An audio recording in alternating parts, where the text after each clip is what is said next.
주님 감사합니다. 이 시간에도 주님 듣기 원합니다. 주님 말씀해 주시고 시간에 말씀 전하고 듣는 가운데 모든 회방이나 어둠의 세대 우리 안에 강박함과 완악함과 하나님 대적한 높아진 모두 이런 왕행에 웃긴 것도 예수님의 이름으로 파쇄되고 떠나갈지어다. 성령님만 이곳에 환영을 초청하고 모셔드리고 인정하고 의지하는 영광으로 임하시고 다스리시고 충만케 하시고 주의 나라가 임하여 주시고 이 시간 속 이루어진 같이 땅 속 이루어지면 주께서 배신한 10년 만에 30배, 60배, 100배 차고 넘치는 가득하게 우리 시간 주하시고 역사해 주옵소서. 빛 가운데 있으면 그릇만 친구도 계시되고 드러나시고 나타나시고 원하는 예수 오직 예수님 홀로 영광 받으시고 찬양 받으시며 시간 우리 예수님만 계시하시고 드러나시고 나타나시고 영광 받으시옵소서. 모든 영광 존귀와 찬양 예수님께만 올려드리오니 예수님 홀로 영광 받으시고 찬양 받으시옵소서. 감사합니다. 주님 감사합니다. 영광 받으시옵소서. 감사합니다. 모든 영광 주님께 올려드리오니 주님 홀로 영광 받으시옵소서. 감사합니다. 주님 영광 받으시옵소서. 감사합니다. 감사합니다. 예수님 감사합니다. 성령님 감사합니다. 아버지 감사합니다. 모든 영광 주님께 올려드리며 우리 사랑하시는 예수님 이름으로 기도합니다. 네. 우리가 보통 신앙생활을 할 때 여러분들이 제일 중요하게 생각하는 게 이 순종이라는 말이지 않습니까? 순종. 근데 보통 우리는 순종을 미덕으로 생각하고 또 유교권에 있는 대한민국이라는 나라는 유교의 영향을 많이 받았기 때문에 이 효도와 부모를 공경하는 게 익숙해져 있어서 처음에 성경과 기독교를 접했을 때 이 순종이라는 말에 있어서 굉장히 이 삶의 철칙으로 삼고 신앙생활을 해왔다는 것도 우리는 잘 알고 있습니다. 그래서 여러분도 항상 목사님께 순종하고 하나님께 순종하고 교회의 어떤 가르침과 또 군인으로서 지휘관에게 순종하고 윗사람에게 순종하는 또 특별히 군인으로서 여러분들은 부름을 받았기 때문에 순종이라는 게 굉장히 중요하다는 것은 말 안 해도 잘 알고 계실 거예요. 그래서 우리는 이 순종이라는 게 제가 말씀드린 이유는 굉장히 중요하다는 겁니다. 근데 이 순종이라는 것을 보통은 중요한데 마음에 달갑지 않게 여기는 부분들이 다 많이 있어요. 왜냐하면 이 순종이 잘못된 개념으로 또 우리에게 잘못된 방식으로 다가왔기 때문에. 그래서 실상 지금은 많은 교육 현장의 그 상황 속에서 이 순종이라는 것이 많이 깨져 있습니다. 학생들은 선생님의 말에 불순종하기 시작하고 또 때로는 군인들도 윗사람의 말에 불순종하는 경우도 많이 생기고 또 질서가 있어야 되는 상황 속에서 질서가 깨지기도 하고 왜 불순종이라는 게 우리 사회에 많이 만연해 있을까? 또 우리의 마음속에는 어떤 면에서는 제가 순종이라는 말을 꺼냈을 때 여러분들한테는 좋은 마음보다는 약간 이렇게 꺼림칙한 마음이 많이 있을 수 있다는 것이죠. 많은 사람들은 은혜나 기쁨, 축복 이런 말들에 대해서는 되게 좋아합니다. 근데 순종이라는 말을 들으면 여러분들은 중요하다고는 생각하면서 이 순종이라는 말이 되게 이렇게 달갑지 않게 느껴지는 경우가 많아요. 실상 저도 그랬습니다. 왜냐하면 우리는 어떤 면에서는 이 순종이라는 것을 잘못되게 배워왔기 때문입니다. 더더욱이나 성경 안에서 특히 진리에 이르려고 하는 또 진리를 얘기하고 또 진리가 예수님은 우리를 자유케 한다고 그랬는데 진정한 자유함에 이를 수 있어야 되는 이 말씀 속에서 우리는 순종이라는 말을 잘못 배워왔기 때문에 이 순종을 하나님 안에서 왜곡되게 배워왔기 때문에 여러분들은 순종이란 말을 들었을 때 기쁨과 자유함보다는 얽매임과 때로는 억압과 강요와 학대 이런 식으로 많이 받아들이는 경우가 대다수입니다. 제가 말씀드렸어요. 대다수라고요. 여러분 제가 여러분 속을 들여다보지 않아도 반드시 여러분의 마음속에는 이 순종에 대해서 대다수가 달갑지 않는 마음이 있을 수밖에 없어요. 왜? 그것은 제가 왜 확신하냐? 그것은 여러분이 율법주의 안에서 잘못된 교리와 신학 속에서 이 순종을 배워왔기 때문입니다. 저는 그 부분에 대해서 여러분들 안에 이거를 찝어내서 다시 새로운 순종에 대한 개념을 집어넣을 겁니다. 여러분 1차적으로 여러분들이 율법주의와 잘못된 교리와 신학 안에서 잘못된 순종을 배워왔다는 게 뭐냐면 아주 놀랍게도 워드플레이 같지만 여러분들은 순종하고 믿는다는 개념으로 여러분들 그렇게 생각해 왔어요. 그것이 율법이에요. 율법은 뭐냐면 먼저 순종해라. 그러면은 너희가 믿음에 이른다. 이렇게 얘기하는 게 율법입니다. 그러니까 율법은 먼저 순종을 강요하는 거예요. 자, 그러면 1차적으로 여러분들이 알아야 될 건 우리 안에 순종을 할 수 있는 능력이 있는 존재냐를 따져봐야 돼요.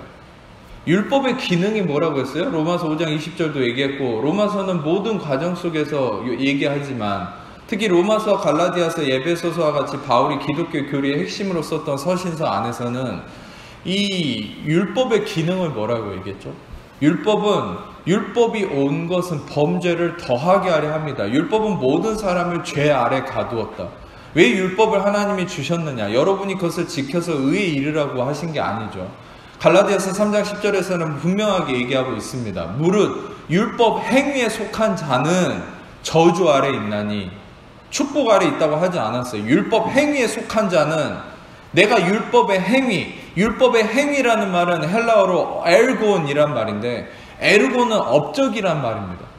내가 율법이라는, 내가 무언가를 계명을 지켜서 업적을 이루어내고 나의 공적을 이루어내려고 하는 모든 것을 율법이라고 하는 거예요. 다시 말하면 꼭 여러분들은 10계명 10개와 613개 계명, 623개 율법과 계명을 어떻게 조항을 지키고 외우고 이런 의미가 아니라, 로마서 2장 얘기한 것처럼 양심을 가지고 있는 이방인들, 율법은 원래 유대인들에게만 주신 거야. 유대인들한테만 준 거예요. 그러면은 하나님을 알지 못했던 이방인들은 율법이 없는 겁니까? 로마서 2장은 분명히 얘기하고 있어요. 하나님을 알지 못하는 이방인들도 그들의 양심이 율법이 돼 있다고 얘기했어요. 그래서 그 율법이 그들을 정죄한다고 그랬어요. 율법이라는 건 뭐냐?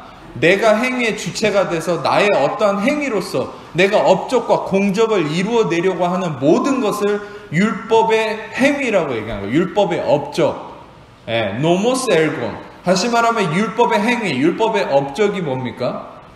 이것은 아까도 얘기했듯이 그리스도를 통해서 성령의 행하심으로 나타남의 열매를 의미하는 것이 아니라, 자, 여러분들은 알아야 될 건, 크리스천들은, 기독교인들은 여러분들 안에 계시는 성령의 역사심, 성령의 주체됨, 성령이 여러분을 다스리심으로 성령이 여러분을 통해 일하심을 통해서 여러분들을 통해 성령의 일하심이 나타남, 열매로서 나타남이 여러분들이 살아야 될 삶의 모습인 거야. 아멘.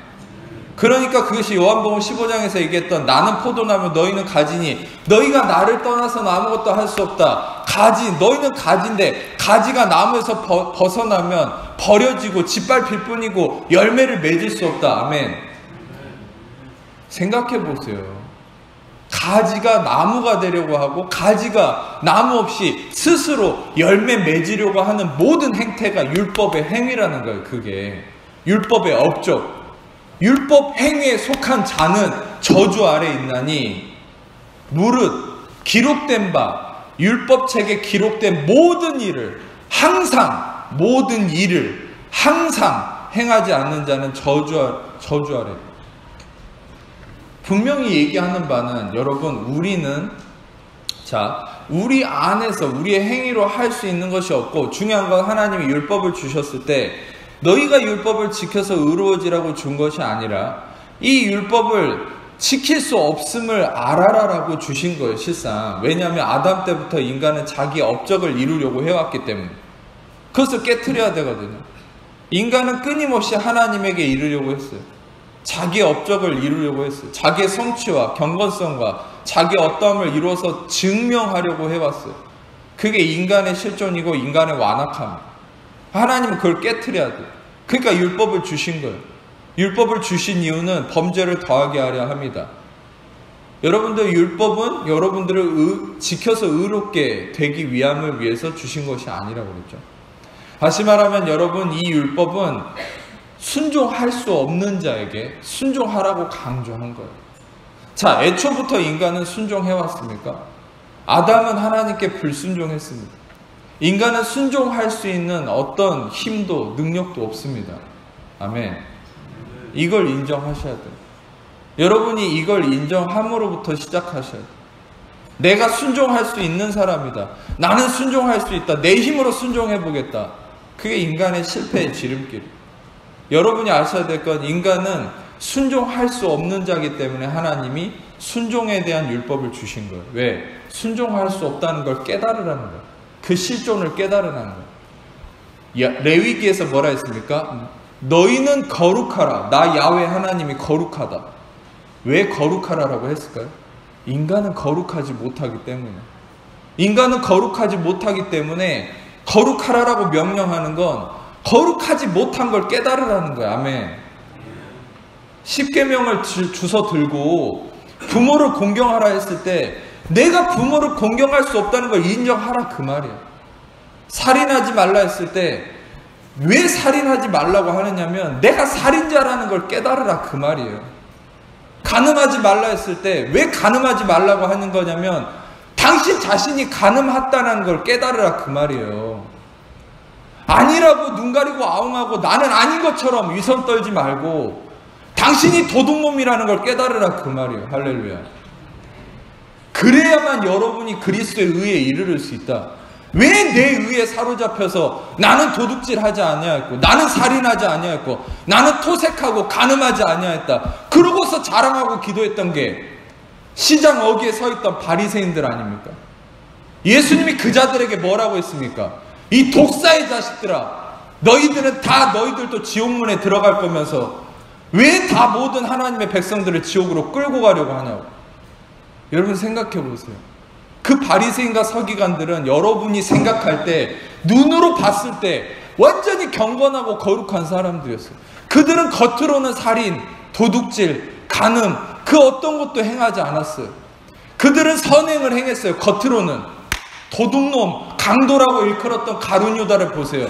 가룟 유다는 이 어떤 여인이 자신이 혼수품으로 써야 될 일생을 모아서 자기의 혼수품 결혼할 때 써야 될 이 뭡니까? 향유를 깨트려서 예수님 발을 닦아줄 때 이 도둑놈이 가룟 유다가 뭐라 했어요? 제자들 중에 이 인간이 그랬어요. 가룟 유다가 이것을 팔아가지고 가난한 자들을 도왔으면 더 많은 사람 도왔을 텐데 왜 그걸 허비해가지고 예수님 발에 씻냐고.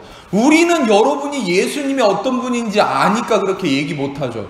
근데 어쩌면 여러분도 다른 방식으로 그렇게 했을지 몰라요. 예? 이거 팔아가지고 이거 가난한 사람 이거 선행하면 좋은데 왜 예수님한테 그 허비하냐 그 말이에요. 그게 도둑놈이 하는 말이에요. 여러분 생각해 보세요. 여러분 우리는 어떤 면에서는 우리의 선행과 우리의 도덕의 관념에 갇혀서 예수님한테 예수님의 은혜에 헌신해야 될 부분을 사람 나의 행위 겉에 보여지는 선행 이렇게 살지 않았습니까? 여러분 그게 바리새인이라니까요.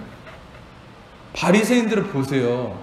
복음서를 좀 여러분 성경을 좀 묵상을 해보세요. 제발 그냥 듣고 끝나지 말고 성경을 묵상을 하라니까요. 스토리를 좀 음미를 하면서 읽어보라니까요. 제가 한 얘기 처음 들어보셨습니까? 바리새인들이 어떻게 행동을 했는지 그런 인간들에 대해서 예수님이 어떻게 지적을 했는지를 좀 생각해 보라고요. 여러분 이 사람들은 제가 전에도 얘기했잖아요. 바리새인과 서기관들은 여러분들이 이 자리에 그 사람들이 나타나면 여러분들이 쫄아버린다니까요. 왜? 너무 경건하고 너무 선해 보이고 너무 완벽해 보이니까. 네? 여러분들은 그렇잖아요. 저같이 이렇게 정장 입고 말끔하게 나오면은 와 경건해 보이고 찢어진 청바지에 뭐 티셔츠 하나 입고 맨날 브레이크 댄스나 추는 애들 보면 쟤는 양아치 같고 그게 아니란 말입니다. 사람은 외모로 사람을 판단하지만 야훼는 중심을 보신다고요. 할렐루야. 여러분 제발 사람을 외모로 평가하지 마세요. 그건 복음이 아니에요. 사람은 하나님은 중심을 본다니까요.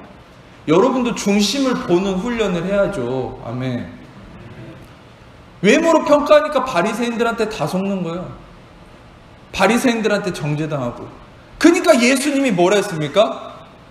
이 회칠한 무덤아, 이 평토장한 이 무덤 같은 것들아, 뭐라 했어요? 그게 뭔지 아세요? 무덤 겉은 화려하게 꾸몄는데 속은 시체가 썩은 거예요. 속은 더러운 걸로 가득하다. 여러분 이게 얼마나 큰 저주인 줄 아세요? 속은 죽었다는 그 말입니다. 예수 온갖 저주를 그 사람들한테 다 퍼부었어요. 왜겠어요? 왜 저주했겠냐고요. 그게 인간의 완악한 실존이에요. 아담 때부터 지금에 이르기까지 인간은 끊임없이 그렇게 살아왔거든요. 나의 행위 없죠. 나의 어떤 겉으로는 경건성과 도덕성과 윤리성과 완전함을 남들에게 보이고 선행을 보이고 남들에게 이렇게 잘했고 저랬고, 근데 속은요 하나님에 대한 의를 갈망함이 없어요. 하나님의 의를 의지하는 게 아니라 그걸 통해서 나의 의를 세우는 거예요. 난 이만큼 했다, 이랬으니까 하나님도 인정하겠지. 아닙니다. 그걸 하나님은 인정하지 않습니다. 여러분들은 너무나 어떤 면에서는 이 복음의 말씀을 깨닫지 못한다면 그것에 취해서 안타까운 삶을 살고 있을지 몰라요. 여러분, 저는 진심으로 호소하는 마음으로 이 말씀을 드리는 거예요. 여러분들은 그걸 먼저 깨달아야 돼요. 내가 도둑놈이구나, 내가 살인자구나, 내가 가늠한 자구나, 내가 순종할 수가 없는 존재구나, 이걸 먼저 깨달으셔야 돼요. 아멘. 그럼 생각해 보세요. 율법은 순종할 수 없다는 걸 깨닫게 하려고 순종하라고 얘기했어요. 그 율법의 원리는 뭐냐면 순종하면 믿음에 이른다. 그 말은 뭐예요? 아무도 순종해서 믿음에 이를 수 있는 사람이 없다는 거예요, 율법에. 그럼 무슨 말입니까? 인간의 수수는 그거예요. 내가 순종할 수 없다는 걸 깨닫고 그리스도의 하나님의 은혜를 구할 때 그 은혜가 그 사람을 붙들어서 믿음에 이르게 하는 거, 이게 하나님의 원리인 거예요. 아멘.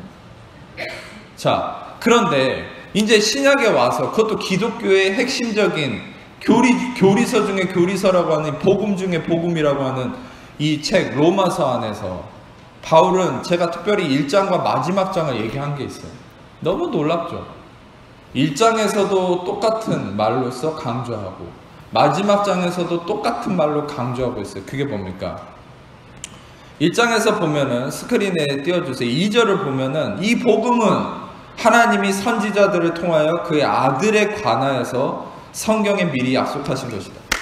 매번 얘기 드렸죠. 복음은 선지자, 율법서, 선지자와 율법서를 통하여서 그 아들에 관하여, 할렐루야, 그 아들에 관하여 당신의 행위 지침이나 삶의 지침이나 가르침이나 교훈이 아니라 그 아들에 관하여서, 예수에 관하여서 가르치는 게 성경이에요. 오늘 제가 당장 여기를 떠나도, 당신이 오늘 당장 이 부대를 떠난다 해도 오늘 이 시간 듣는 이것만큼은 잊어버리지 마세요. 성경은 그 아들 예수에 관하여서만 얘기하는 겁니다. 아시겠습니까? 성경을 남을 판단하고 정죄하는 지침으로 삼지 마세요. 성경을 나를 정죄하는 지침으로 삼지 마세요. 성경을 윤리 도덕책 서당에서 배우는 뭡니까? 명심보가? 그런 걸로 삼지 말라고요. 성경은 선지자와 율법서들을 통해 그 아들에 관하여서 예언하시고 말씀하신 바. 아멘. 16장을 보세요. 16장 26절을 보면은, 보세요. 영원하신 하나님의 명을 따라 선지자들의 글로 말미암아 모든 민족이 믿어 순종하게 하시려고 알게 하신 바. 자, 여러분 보세요. 이 선지자들의 글로, 율법서의 글로 말미암아 모든 민족에게 믿어 순종하게 하시려고 알게 하신 바, 그 신비의 계시를 따라 된 것이니 이 복음으로 너희를 능히 경고하게 하시고. 그러면 여기에서는 아들에 관한 게 뭡니까? 그 신비의 계시, 여기서 얘기하는 계시, 신비의 계시, 미스테리온은 예수 그리스도라고 얘기했죠. 드러난 진실, 드러난 비밀. 그러니까 이 미스테리온 예수 그리스도, 다시 말하면 선지자들의 글과 율법서.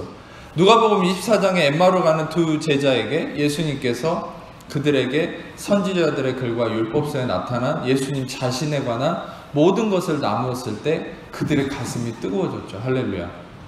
그리고 사도행전 28장에서는 바울이 2년 동안 마지막 사역을 2년 동안 아침부터 저녁까지 자기 셋집에서 강론하기를, 무엇을 강론했습니까? 하나님 나라의 복음을 가르쳤는데 그 하나님 나라의 복음이라는 게 뭔지를 28장에서 뭐라 얘기했냐면 선지자들의 글과 율법서에 나타난 예수에 관한 모든 것을 가르쳤다. 할렐루야. 선지자들과 율법서에 나타난 인간의 지침, 가르침, 선행, 윤리 도덕이 아니라 예수에 관한, 예수의 진리, 죄사함과 의롭다 하심, 예수의 피로만 죄사함 받고 예수의 이름으로만 의롭다함을 받는, 나의 행위와 나의 선함으로 죄사함 받는 게 아니라, 나의 행위와 나의 어떠함으로 의롭다함에 이르는 게 아니라 오직 예수의 피로만 죄사함 받고 예수의 피와 그 이름으로만 의롭다 하심에 이르는 이 진리만 가르쳤다는 거예요. 아멘. 여러분도 이 진리만 들으셔야죠. 인간의 행위 지침이 아니라 이 진리만 묵상해야죠. 왜 교회를 10년, 20년, 30년 다니는데 왜 변화가 없습니까?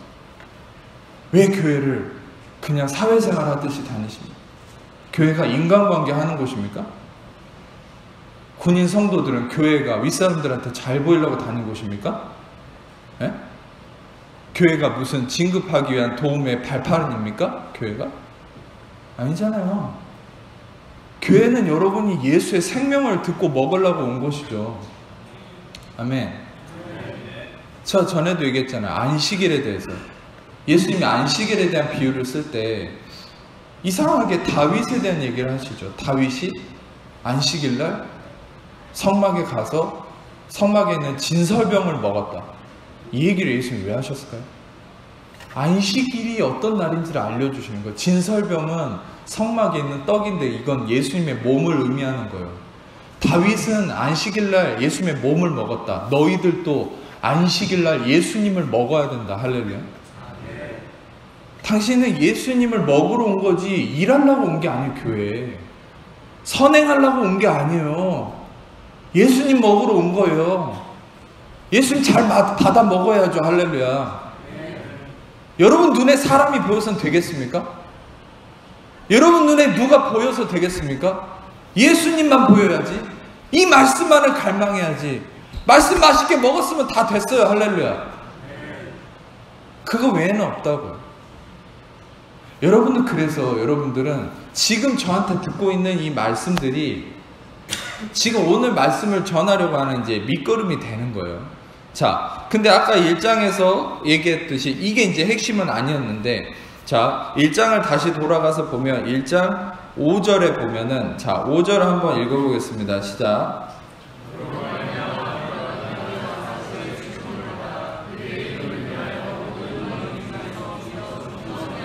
자, 여기서 아주 중요한 말이 하나 있어요. 믿어 순종하게 한다. 믿어 순종하게 한다. 아까도 얘기했죠. 율법은 순종함으로 믿음에 이르게 하려고 하는 게 율법이에요. 그러나 그 율법의 목적은 진정한 순종을 얘기한 게 아니라 그 율법은 순종할 수 없는 spiritual bankrupt, 다시 말하면 영적 파산 존재. 인간은 영적 파산 존재예요. 영적으로 아무것도 이루어낼 수 없는 게 인간의 실존이에요. 인간은 순종할 수 없는 존재인데 율법은 순종하라고 했다는 건 그 순종할 수 없는 존재가 스스로가 순종 못한다는 걸 깨달으라는 거예요. 근데 안 깨닫고 계속 노력하고 순종하려고 달려드니까 더 어마어마한 짐이 부과가 되는 거예요. 그러니까 베드로도 사도행전 15장에 예루살렘에서 회의할 때 뭐라 얘기했습니까? 이방인들한테 막 율법과 할례를 강조해야 된다고 사람들이 얘기하니까 우리 조상들도 무거워서 능히 매지 못하던 멍에를 어떻게 이방인들한테 전달할 수 있겠냐, 이 얘기를 하거든요. 이 조상들도 무거워서 매지 못하던 멍에가 뭐예요? 이게 율법이에요. 아무리 짊어지려고 해도 짊어질 수가 없는 거예요. 여러분, 여기서 율법적으로, 저만큼 율법적으로 살았던 사람도 없어요. 어릴 때부터. 그러니까 이렇게 설교할 수 있는 거예요. 여기서 정말 율법적으로 생활했던 분 생각해 보세요.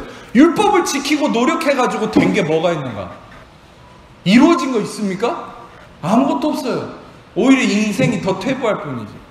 더 하나님과 관계는 멀어질 뿐이지. 더 저주와 악함만 삶 속에 가득할 뿐이야. 오히려 어떤 사람들은 좀 이렇게 표현해서 미안하지만 날라리같이 신앙생활을 하는 사람들이 그리스도의 은혜로 더 평화와 은혜와 축복이 넘쳐요. 할렐루야. 왜 그런 줄 아세요? 그것은 진짜 자유하기 때문에 매여있지 않아요. 그 사람들은, 그런 분들은 그냥 다른 게 없어요. 나는 부족해. 그냥 나는 주님의 은혜만 필요해. 그러면서 술, 담배, 세상의 것 다 즐긴단 말이에요. 근데 놀랍게도 막 은혜가 임하는 분들이 되게 많아요. 그거는 어떤 면에서는 그런 행위를 제가 정당화하고 합리화하는 게 아니라 그만큼 하나님은 아무리 부족해도 그리스도의 의를 의지하고 은혜를 의지하는 자에게는 은혜를 베푸신다. 근데 자기의 행위의 정당성을 의지하고 자기의 행위의 업적을 믿는 자는 하나님이 내버려둬요. 네가 마음대로 해. 그러나 진짜 자기의 부족함을 깨닫고 은혜를 의지하는 자에게는 값없이 은혜를 부으시는 분이 하나님이세요. 여러분, 은혜를 사모하는 자 되게 축복합니다. 그러니까 믿어 순종하게 하신다. 이 말은 뭡니까? 이제는 바뀌었어요. 믿음이 먼저 오는 거예요. 믿음으로 말미암아 순종이 이루어지는 거예요. 여러분, 새 언약은 더 이상 여러분에게 순종을 먼저 강조하지 않아요. 순종은 전에도 소개했듯이 순종은 열매로서 나타나는 거예요. 순종이 여러분들에게 인풋이 되는 게 아니에요. 순종은 아웃풋이에요. 인풋이라는 것은 뭐가 들어가는 겁니까? 인풋은 결론적으로 얘기하면 순종은 무엇에 의해서 일어나는 겁니까? 그리스도의 십자가의 완성된 공로를 통한 은혜가 여러분들에게 주입될 때 결과론적으로 열매로서 순종이 여러분들에게 나타나는 거예요. 할렐루야. 그러니까 우리는 순종을 강요하면 안 돼요. 다른 사람들한테 복종을 강요하면 안 돼요. 요즘에 군대도 선진병영으로 다 바뀌었잖아요. 제가 군에 처음에 들어왔을 때부터 그랬어요. 근데 예전에 군대와 달라요. 이제 우리 군도 이제는 복종을 강요하지 않아요. 모범을 보이고 그 사람들의 인격적 관계를 통해서 복종할 수 있도록 우리가 그런 마음을 만져주고 교제하고 함께 나아가는 것이 선진병영이에요. 그게 우리 군의 현실이에요. 어떤 면에서는 더 인격적으로 나아진 모습이죠. 더 어떤 면에서는 복음적인 거예요. 그러니까 무조건 복종을 강조하는 게 아니라는 거예요. 새 언약은. 새 언약은 순종할 수밖에 없도록 은혜를 주입하는 거예요. 할렐루야. 그들을 따를 수밖에 없도록, 우리가 주님을 따를 수밖에 없는 그런 동기부여가 일어나도록 은혜를 부으신다는 거예요. 그게 하나님의 원리라는 거예요. 아멘. 자, 근데 이제 여기서 보면 믿어 순종하게 하신다. 그러면 믿음이 순종을 일으킨다는 거예요. 그러면 이 믿음이라는 게 뭘까? 우리가 로마서 10장 16절에서 17절 말씀을 같이 읽겠습니다. 시작.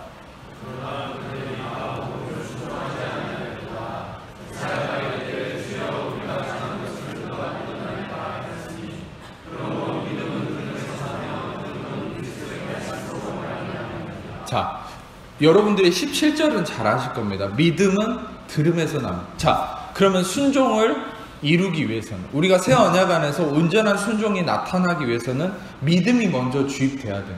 그러니까 믿음으로 말미암아 순종이 이루어져요. 근데 이 믿음은 어디서 난다고 얘기해요? 믿음은 들음에서 나고, 들음은 그리스도의 말씀으로 말미암아요. 할렐루야. 그리스도의 말씀. 믿음은 들음에서 나고 들음은 그리스도의 말씀입니다. 그런데 왜 제가 16절까지 알려드렸냐면 16절에 이런 말씀이 있죠. 그들이 다 복음을 순종하지 아니하였도다. 이사야가 이르되 주여 우리가 전한 것을 누가 믿었나이까. 여기에 힌트가 나와 있죠. 그럼 여기서 우리에게 믿음을 이루어내는 그리스도의 말씀이라는, 우리는 그리스도의 말씀을 들어야 믿음이 형성된다고 했잖아요. 그러면 그 그리스도의 말씀은 뭐예요? 16절에 나와 있잖아요. 그리스도의 말씀을, 이거를 듣지 않았다는 거 사람들이. 뭡니까? 복음이죠. 가스펠. 복음, 굿뉴스. 이 굿뉴스를, 이 유앙겔리온, 이 복음을 바로 그리스도의 말씀이라고 합니다. 자, 여러분들, 자, 여기서 잘 아셔야 돼요. 그러면 복음을 들어야 여러분들 안에 믿음이 형성된다는 거예요. 아멘. 복음을 들어요. 근데 여러분들에게도 매번 말씀드렸듯이 갈라디아서 1장에 조금 시간 관계상 뒤에 거를 땡겨서 얘기하자면, 근데 복음은요, 여러분들이 얼핏 생각할 때 여러분 이렇게 오해하지 마세요. 갈라디아서 1장에 보면 바울이 내가 너에게 전한 복음 위에 다른 복음을 전하면 저주를 받을 거다 얘기했어요. 내가 너에게 전한 복음은 사람에게 배운 것도 아니고 받은 것도 아니라 그리스도께서 나에게 직접 계시하신 것이다 얘기했어요. 바울이 전한 복음은 은혜의 복음이죠. 근데 많은 분들이 오해할 수 있는 게, 그럼 복음은 율법적 복음이라는 게 따로 있을까요? 복음은 율법적 복음이라는 게 없어요. 복음은 다 은혜의 복음이에요. 왠지 아세요? 그것을 증명을 해드릴게요. 로마서 1장으로 가세요. 로마서 1장 17절 읽겠습니다. 시작.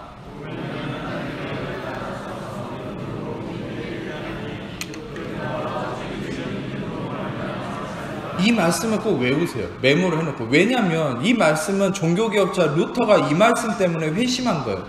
이 말씀이 너무 중요한 거예요. 복음의 모든 엑기스가 다 이 말씀 하나에 들어있어요. 복음에는 하나님의 의가 righteousness of God, 하나님의 의가 나타나서, 복음은 아까도 얘기했듯이 인간의 행위, 인간의 업적, 인간의 의가 드러나 있지 않는 것이 복음이에요. 아멘.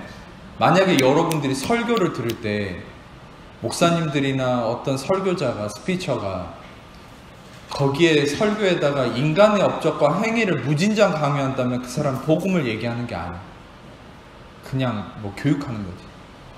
여러분, 복음은 하나님의 의가 나타나는 거예요. 아멘. 복음에는 하나님의 의가 나타나서 어떻게 됩니까? 믿음으로 믿음에 이르게 하는 거예요. 할렐루야. 믿음으로 믿음에 이르게 하는 거예요. 자, 그러면 생각해 보세요. 복음은 믿음에 이르게 하는 거예요. 네. 복음은 믿음에 이르게 하는 거예요. 잘 머리를 굴려서 들어보세요. 복음은 믿음에 이르게 하는 것이 복음이라고 얘기했어요. 네? 의인은 믿음으로 말미암아 살리라. 갈라디아서 3장 12절에 뭐라고 얘기했습니까? 오늘 갈라디아서 3장 12절을 줬나 내가? 갈라디아서 3장 12절 안 줬어요. 갈라디아서 3장 12절에 뭐라 나왔냐면 율법은 믿음에서 난 것이 아니니 율법을 행하는 자는 그 가운데서 살리라. 다시 한번 얘기할게요. 율법은 믿음에서 난 것이 아니라고. 그러면 여러분 생각해 보세요. 율법은 믿음에서 난 것이 아니에요. 복음은 하나님의 의가 나타나서 믿음으로 믿음에 이르게 하는 거예요. 그러면 복음은 율법적 복음이라는 게 있을 수 있어요? 예? 없어요. 복음은 율법이 아니에요. 복음은 오직 은혜만이 복음인 거야. 할렐루야. 오직 은혜만이 복음인 거예요. 아시겠어요? 만약에 은혜에다가 인간의 행위나 율법을 조금이라도 섞어놓는다면 그건 복음이 아닌 거란 말입니다. 제가 성경적으로 지금 정확하게 분석을 해드리잖아요. 복음은 절대 인간의 행위가 들어간다면 그건 복음이 아니에요. 복음에는 오직 하나님의 의만 나타나고 믿음으로 믿음에 이르게 하는 것이고, 복음은 율법이 아니라 오직 은혜란 무엇입니까? 은혜란 무엇입니까? 옆집 여자친구 이름이 아니라 은혜란 무엇입니까? 매번 얘기했잖아요. undeserved favor. 이게 뭐예요? 자격이 없는 자에게 호의를 베푸는. 우리는 모두 다 자격이 없어요. 그러나 그리스도의 자격으로 우리는 구원에 이른 거. 할렐루야. 이게 은혜예요. unmerited favor. 이게 뭐예요? 공들이지 않고 얻는 호의. 내가 공을 들이지 않아도, 아담의 저주는 뭡니까? 네가 종신토록 수고해야 소산을 얻을 거다. 그게 저주예요. 네가 고통을 당해야 뭔가를 얻을 거다. 그게 저주예요. 근데 unmerited favor, 은혜는 뭐예요? 뒤집은 거예요. 네가 공을 들이지 않아도, 네가 아무것도 하지 않아도 예수 그리스도가 대가를 치렀기 때문에 그분을 통해서 네가 소산을 얻을 거다. 할렐루야. 가나안 땅에 대한 약속이죠. 그게 뭡니까? 네가 짓지 않은 집에서 살게 될 것이며 네가 심지 않은 것에서 거두게 될 것이다. 할렐루야. 이 은혜를 사모하세요. 왜 기독교인들이 아직도 아담의 저주에 매여 있습니까? 내가 고통을 당해야, 내가 뭔가를 희생해야 얻을 거라고 생각합니까? 왜 세상의 논리에, 율법에 빠져서 그걸 신앙이라고 생각하냐고요. 그렇게 신앙생활 해봤자 30년, 40년 해도 아무 소용없다니까요. 그래서 제가 장담하건대 오늘 하루 이 시간에 이 설교만 똑바로 들으셔도 당신은 3, 40년 신앙생활 한 사람보다 더 큰 믿음이 형성돼요. 할렐루야. 그러니까 저같이 목숨 걸고 설교하는 사람 말만 믿으란 말이에요. 아시겠어요?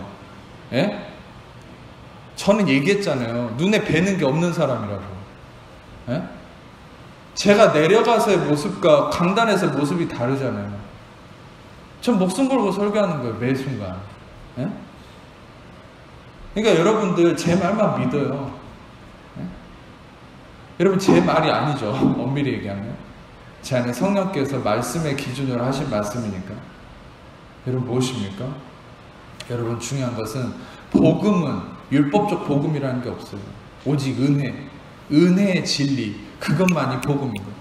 그러니까 바울은 은혜만 강조했어요. 종교개혁자 루터도 은혜만 강조했어요. 솔라 피데, 솔라 그라치아, 솔라 스크립투라. 오직 믿음, 오직 은혜, 오직 성경. 이게 우리 종교개혁의 기준 아닙니까? 로마 카톨릭의 그 율법주의 안에서 모두가 갇혀 있었을 때 다시금 초대교회 정신을 회복한 게 종교개혁이에요. 여러분, 우리는 천주교에서 띄어져 나온 게 아니에요. 우리는 다시 예수님의 제자들의 원래 교회 모습을 회복한 게 우리 리폼드 처치, 우리 개혁교회의 모습이라고요. 아시겠어요? 예? 그러니까 여러분이 자존감을 가지라니까요. 카톨릭이 하면은 쫄지 말라고요. 아시겠어요? 여러분이 정통이란 말입니다. 제 말은. 예? 아멘. 저는 천주교랑 싸우려고 하는 게 아니에요. 우리의 정통성을 얘기하는 거예요. 우리가 진짜예요. 아시겠어요? 우리가 원래 예수님 제자들이 세운 그 교회 그 모습 그 자체라고. 자, 그래서 복음은 은혜 그 자체예요. 은혜가 아니면 그거는 복음이 아니에요. 율법이 좀이라도 섞였으면 율법. 여기에 누가 여기에, 아니 여기도 아니죠. 여러분이 물탱크, 여러분 여기가 가득 찬 물탱크에 똥물이 한 방울이 딱 떨어지면, 아 그래도 여기까지는 똥물이 안 튀었으니까 여기 거는 생수야, 근데 저기는 똥물이야, 이러고 마시는 사람 있어요? 여기가 꽉 들어차 있는 생수통에 똥물이 이만큼 떨어졌는데 그럼 누가 마시겠어요? 저기다 똥물 꽉 찼다고 얘기하지. 예? 여러분이 설교를 들을 때 인간의 업적이 조금이라도 들어가면 그거는 복음이 아닌 거예요. 여러분들은 아셔야 돼요. 복음을 들을 때 믿음이 형성되고 그 믿음으로 순종에 이르는 거예요. 아멘. 그래서 순전한 복음. 여러분이 항상 순전한 복음을 설교자들이 얘기하는지를 분별하세요.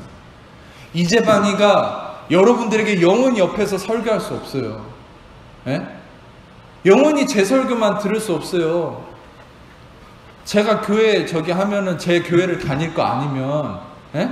나중에 제 교회로 올 거 아니면 영원히 제 옆에서 설교 들을 수 없잖아요. 그럼 여러분들이 이 제가 했던 설교를 마음속에 두고 분별을 해가면서 들으라니까요. 제발.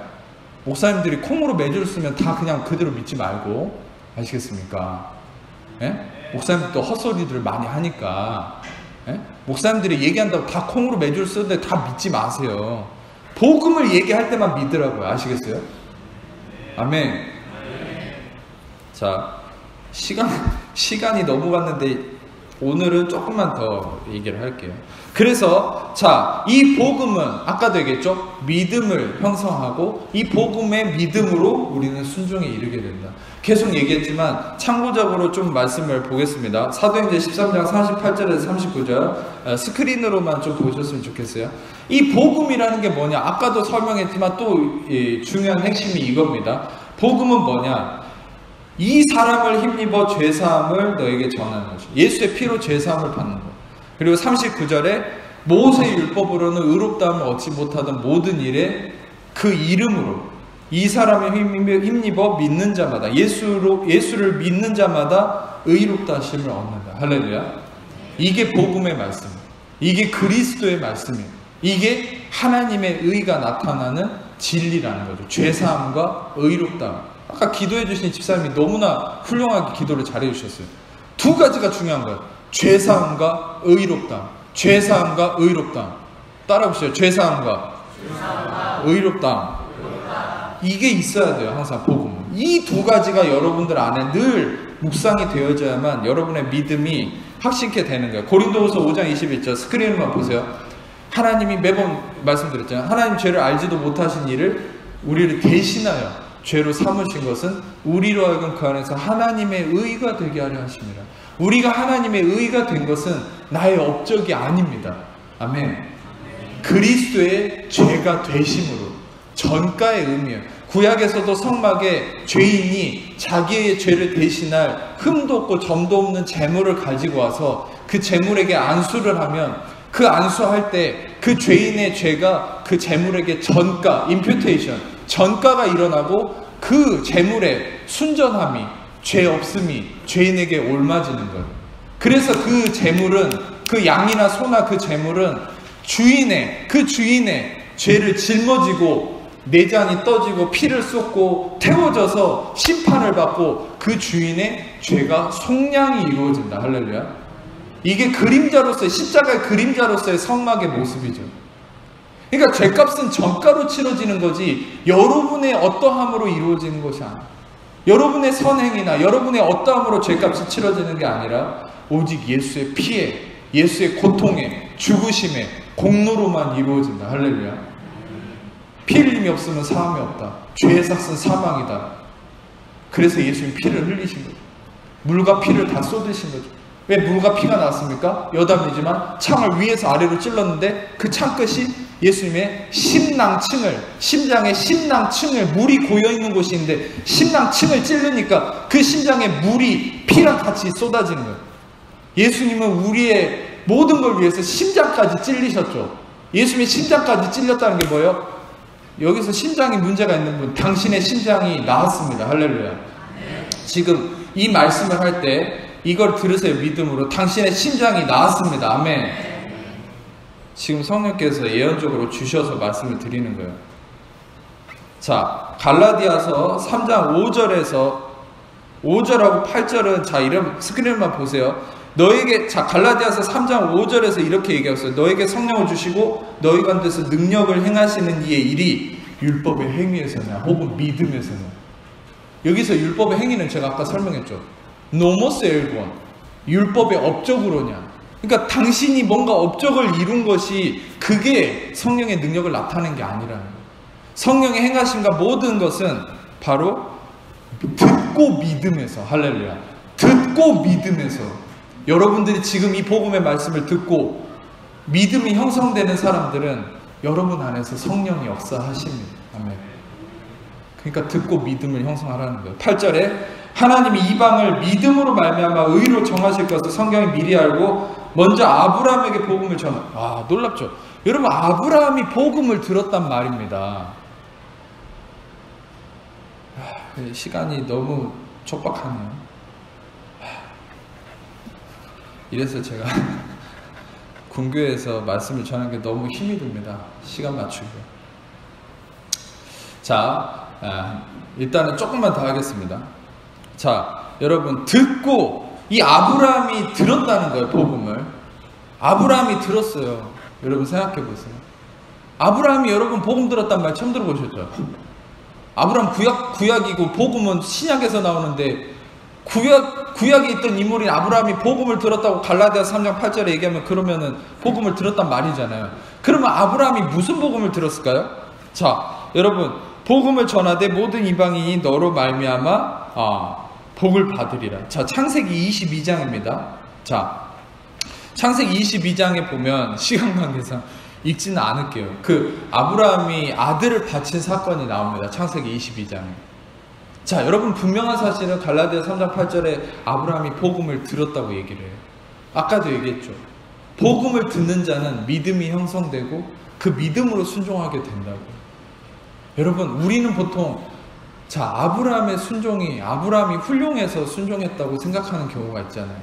근데 제가 그것이 아니라는 것을 많이 설명을 해드렸지만 오늘은 더 확실하게 근거를 가지고 설교를 하는 겁니다. 갈라디아서 3장 8절은 명확하게 아브라함이 복음을 들었다고 표현했어요. 이 복음은 뭡니까? 이 복음은 믿음을 형성해요. 아멘? 이 복음은 은혜죠. 아브라함은 은혜 복음을 성령을 통해서 들은 것이죠. 깨달은 것이죠. 그 믿음으로 아브라함이 순종하게 된 것이 무엇입니까? 아들을 바친 사건이죠. 근데 아들을 바친 사건이 아브라함의 의지로 된 게 아니라 그의 믿음이 그를 이끌어갔다는 증명이 뭐냐면, 자, 아들을 바치라고 하나님이 명령을 했어요. 창세기 22장에 2절을 보면 여러분 생각해 보세요. 얼마나 잔인합니까? 100세에 낳았는데 100세에 낳은 아들이에요. 근데 바치라고 한다는 거는 배를 가르고 내장을 다 끄집어내서 피를 다 쏟고 내장을 다 태우고 그냥 바치는 게 그냥 딸랑 던지고 도망가는 걸까요? 자기가 직접 칼로 내장까지 다 썰어서 이렇게 하나님께 번제를 드리는 거예요. 이걸 아들한테 하라는 거예요. 이게 얼마나 맨정신으로 할 수 없는 거죠. 근데 여러분 보세요. 3절을 보면은 아브라함이 아침 일찍이 하나님이 전날에 아들을 바쳐라 했는데 아침 일찍 일어났다. 사이코패스입니까? 아브라함이? 기다렸다는 듯이 이제 아들을 바쳐야 되겠다 이런 겁니까? 성경을 좀 이렇게 공감하면서 읽어보세요. 이상하잖아요. 왠지 사이코패스 같죠. 왜 기다렸다는 듯이 아들을 번제로 바치려고, 그것도 아침 일찍 일어났다.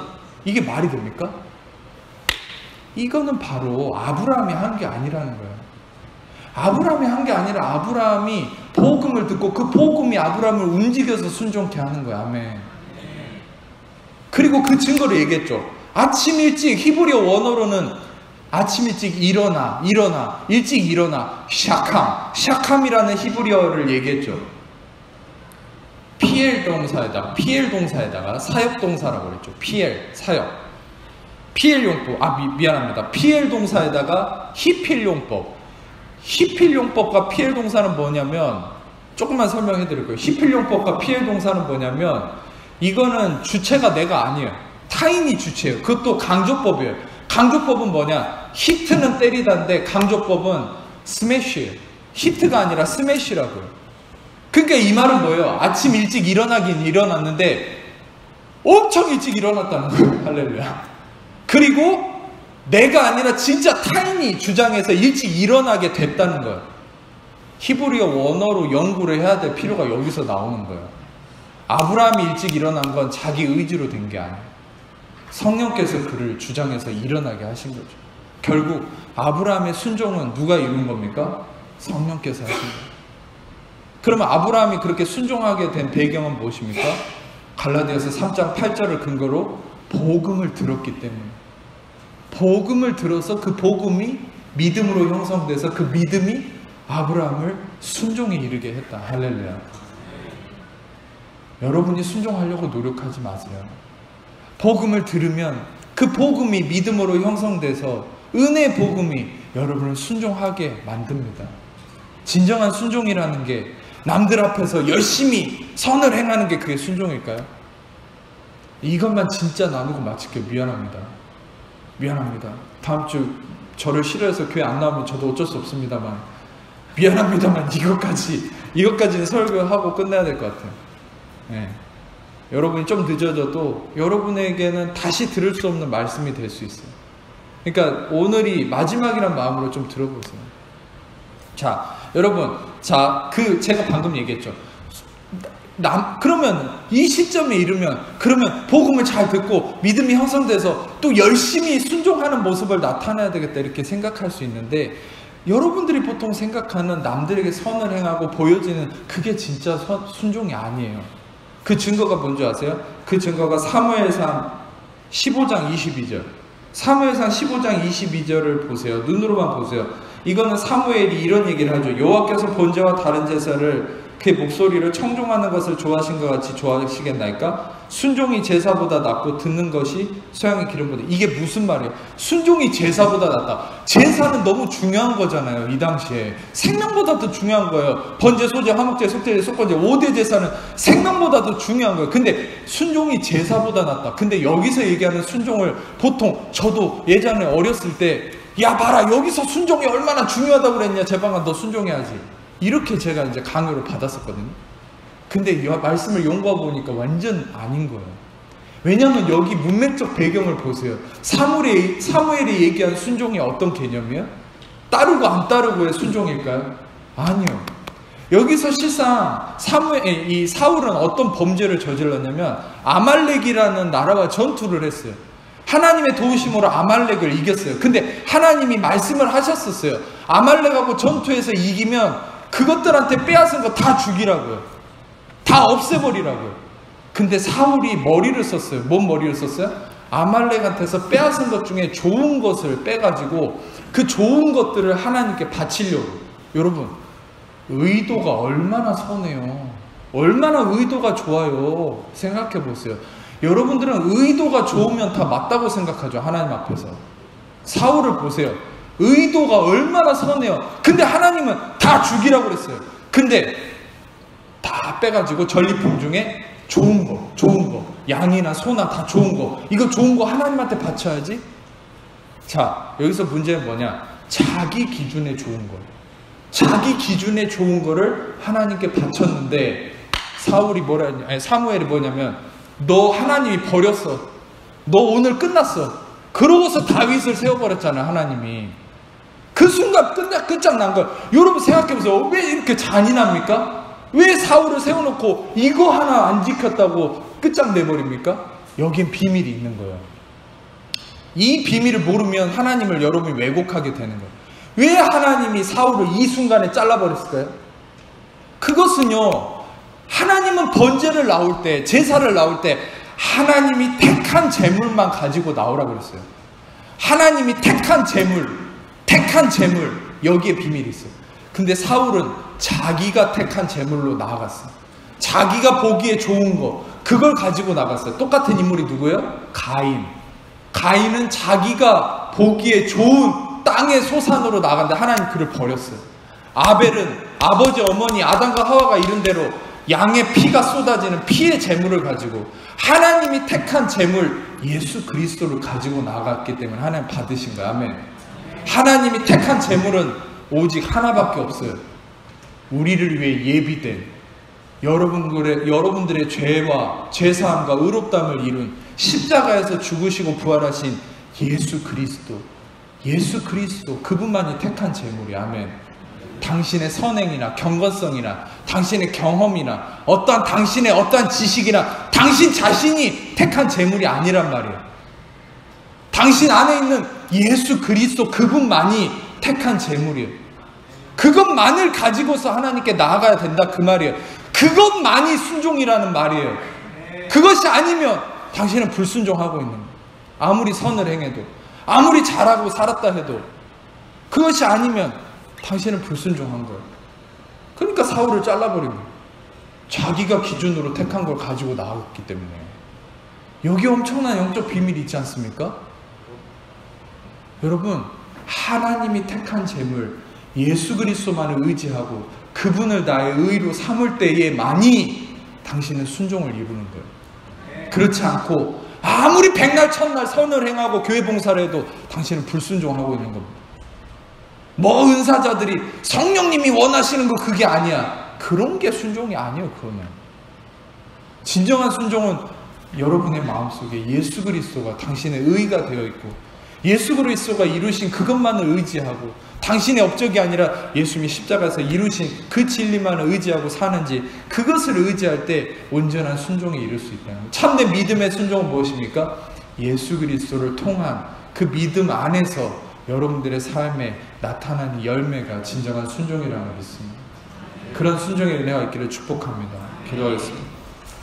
아프신 분들은 아픈 곳에 손을 얹고 그 외에 다 가슴에 손을 얹고 자 기도하겠습니다. 사랑해 주님 감사합니다. 이 시간에도 주님의 온전한 우리의 복음과 은혜와 능력이 되신 예수 그리스도의 이름만 의지하고 그분의 의만 의지하고 우리의 행위나 업적이 아닌 오직 예수님의 십자가 공로만 의지하며 나아가는 이 시간에 죽으시고 부활하신 예수 그리스도의 이름, 이 시간에 죽으시고 부활하신 예수 그리스도의 명하며 한 자녀를 붙고 있는 모든 염려, 근심, 불안, 저주, 두려움, 삶의 문제, 질병, 고통, 마귀, 얽매임과 묶임과 저주, 악함들 예수의 이름으로 떠나갈지어다. 자유케 될지어다. 해방될지어다. 머리끝부터 발끝까지 예수의 피를 뿌리고 덮노라. 예수의 이름으로 심장의 모든 문제 예수의 이름으로 온전케 되었음을 선포합니다. 온전케 되었음을 선포합니다. 온전케 될지어다. 주님 온전케 되었음을 선포합니다. 모든 마음의 고통과 문제들 예수의 이름으로 온전케 될지어다. 온전케 되었음을 선포합니다. 팔의 모든 관절의 문제, 어깨와 팔에 이어지는 관절의 문제 예수의 이름으로 온전케 될지어다. 온전케 되었음을 선포합니다. 가슴의 통증, 남자들 가슴의 통증 예수의 이름으로 온전케 되었음을 선포합니다. 예수의 이름으로 예수님의 허리의 모든 문제와 통증 남녀 모두 허리의 모든 통증들 예수의 이름으로 떠나갈지어다.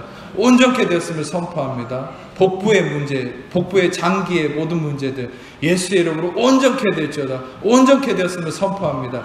목의 모든 식도와 목의 모든 뼈의 관절의 문제 예수의 이름으로 온전케 될지어다. 온전케 되었음을 선포합니다. 주님 임하시옵소서. 이빨의 모든 문제들 예수의 이름으로 온전케 될지어다.